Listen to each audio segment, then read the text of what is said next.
दोस्तों, आप सभी को पता ही होगा कि आज से करीब 50 साल पहले स्पेस में पहुंचने और नई नई खोज करने की जो असली रेस थी वो अमेरिका और सोवियत यूनियन के बीच थी। लेकिन फिलहाल समय बदल गया है। अब ये रेस दो देशों के बीच नहीं बल्कि दो बिलियनियर के बीच हो गई है और वो बिलियनियर और कोई नहीं एलन मस्क और जेफ बेजोस हैं। तो चलिए इस वीडियो में हम बात करेंगे इन्हीं दोनों के बारे में और जानेंगे कि क्या सच में ये दोनों हमारी दुनिया को बदल पाएंगे। अगर एलन मस्क की बात करें तो उनकी सोच इस दुनिया के आम इंसान से भी बहुत ज्यादा आगे है और यही वजह है कि उन्हें इस दुनिया का एक रिवोल्यूशनरी इंसान माना जाता है, क्योंकि वो भी अपनी थिंकिंग और बिजनेस आइडिया से इस दुनिया के सबसे अमीर आदमी की पोजीशन पर पहुंचे थे। एक तरफ जहां एलन मस्क अपनी कंपनी स्पेस एक्स की मदद से मार्स पर एक इंसानी बस्ती बसाना चाहते हैं, तो वहीं दूसरी तरफ जेफ बेजोस की कंपनी ब्लू ओरिजिन स्पेस में एक इंडस्ट्रियल बेस बनाने के ऊपर काम कर रही है। इस बात में कोई दो राहें नहीं कि ये दोनों बिलियनियर इंसानों के भविष्य के लिए लगातार काम कर रहे हैं और खुद के द्वारा कमाए गए करोड़ों अरबों रुपए स्पेस मिशन में खर्च कर रहे हैं, जो कि अप्रिशिएट करने वाली बात है। आप सभी को जानकर हैरानी होगी कि मार्स कॉलोनाइज्ड करना एलन मस्क का एक ड्रीम या कहें सबसे अहम प्रोजेक्ट है। इसके लिए वो अपनी कंपनी स्पेस एक्स में करोड़ों रुपए लगाते हैं। तो वहीं जेफ बेजोस भी स्पेस में फ्लोटिंग कॉलोनी बनाना चाहते हैं और वो खुद के कमाए गए पैसों से अपनी कंपनी ब्लू ओरिजिन को फंड करके। खैर, इन दोनों का प्रोजेक्ट आपको किसी साइंस फिक्शन मूवी की तरह जरूर लगेगा, लेकिन सच बात यह है कि दोनों कंपनी से लगातार इन प्रोजेक्ट्स से कारगर बनाने में लगी है, क्योंकि दोनों कंपनी के मालिकों के पास पैसों की कोई कमी नहीं। इसी वजह से हो सकता है कि वो जल्द ही अपने इन प्रोजेक्ट्स में सफल हो जाएं।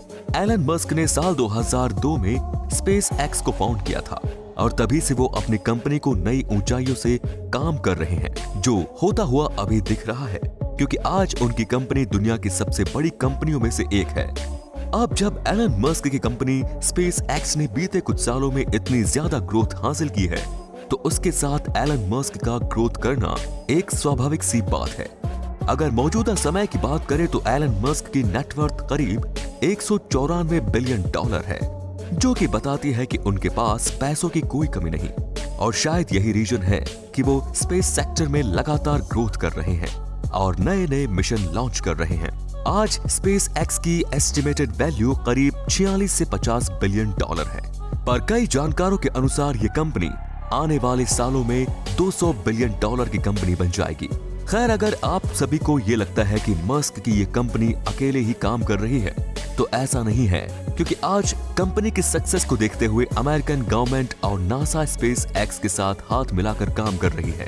इतना ही नहीं, एलन मस्क की स्पेस एक्स का अमेरिका के डिफरेंट सेक्टर का भी योगदान है और इसके लिए उसे अमेरिका के गवर्नमेंट द्वारा 1.1 बिलियन डॉलर का फंड मिला है। इसमें 149 मिलियन डॉलर तो अकेले मिलिट्री की मिसाइल ट्रैकिंग सैटेलाइट बनाने के लिए ही है। साथ ही नासा और स्पेस एक्स 2024 तक ह्यूमन को दोबारा चांद पर लेने के लिए काम कर रहे हैं। जेफ बेजोस ने साल 2000 में ब्लू ओरिजिन कंपनी की स्थापना की थी और स्पेस एक्स की तरह उनकी कंपनी भी नासा के साथ क्लोज कांटेक्ट में है। आज जेफ बेजोस की नेटवर्थ लगभग 187 बिलियन डॉलर है, जो बताती है कि उनकी कंपनी ब्लू ओरिजिन भी किसी से पीछे नहीं। हालांकि वो पिछले कुछ सालों से अपना पूरा ध्यान अमेज़न पर लगा रहे थे, पर इसका मतलब ये नहीं कि उनकी कंपनी स्पेस एक्स से कम है। आप सभी को ये जानकर हैरानी होगी कि अमेरिका की गवर्नमेंट द्वारा जेफ बेजोस की ब्लू ओरिजिन को स्पेस एक्स से ज्यादा फंड मिला हुआ है, क्योंकि बिना ब्लू ओरिजिन के मून पर इंसान को भेजने का मिशन अधूरा है। अगर हम स्पेस एक्स के मुकाबले ब्लू ओरिजिन को देखें, तो जेफ बेजोस भी अपनी कंपनी ब्लू ओरिजिन में बहुत सारा पैसा लगा रहे हैं और रिपोर्ट्स की माने तो वो हर साल करीब 11 बिलियन डॉलर के स्टॉक बेचकर उसका सारा पैसा अपनी कंपनी को फंड करने में लगाते हैं। खैर, वो एलन मस्क की तरह अपनी कंपनी के सीईओ नहीं है, पर क्योंकि उन्होंने इसको फाउंड किया है, वो इसके लिए बहुत सारा पैसा खर्च करते हैं। आज नासा द्वारा ब्लू ओरिजिन को 570 मिलियन डॉलर दिए गए हैं, जो कि लूनर लैंडर बनाने के काम में आने वाले हैं। इतना ही नहीं, ब्लू ओरिजिन को अमेरिका के एयरफोर्स से 500 मिलियन डॉलर मिले हैं, जिसे वो अमेरिका की सुरक्षा में इस्तेमाल होने वाले रॉकेट बना रही हैं। दोस्तों, ब्लू ओरिजिन को मिला फंड स्पेस एक्स से कई गुना ज्यादा है और इसका मतलब यही नहीं कि ब्लू ओरिजिन स्पेस की रेस में स्पेस एक्स से आगे है, क्योंकि मौजूदा समय के हिसाब से स्पेस की इस रेस का विनर एलन मस्क ही है, जो कि दिन प्रतिदिन स्पेस में नए नए मिशन को लॉन्च कर रहे हैं। अभी आप सबके मन में ये सवाल जरूर आ रहा होगा कि आखिर एलन मस्क और जेफ बेजोस दोनों ही ह्यूमन को अर्थ से बाहर बसाने के बारे में क्यों सोच रहे हैं। तो एलन मस्क के मुताबिक अर्थ आने वाले समय में रहने लायक नहीं बचेगी, इसीलिए ह्यूमन को रखने के लिए एक दूसरे प्लेनेट की जरूरत है और इसी वजह से ह्यूमन मार्स मिशन लॉन्च किया जाना है।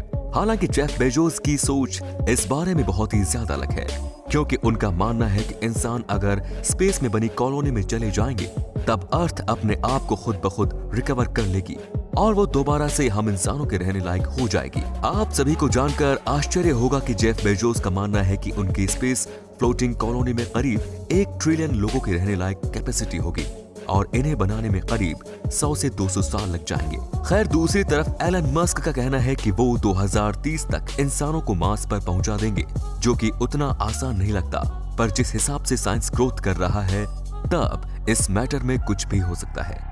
तो दोस्तों, ये थी हमारी एक और रोचक वीडियो। अगर आपको ये वीडियो पसंद आई तो इसे लाइक और ज्यादा से ज्यादा शेयर जरूर करें। धन्यवाद।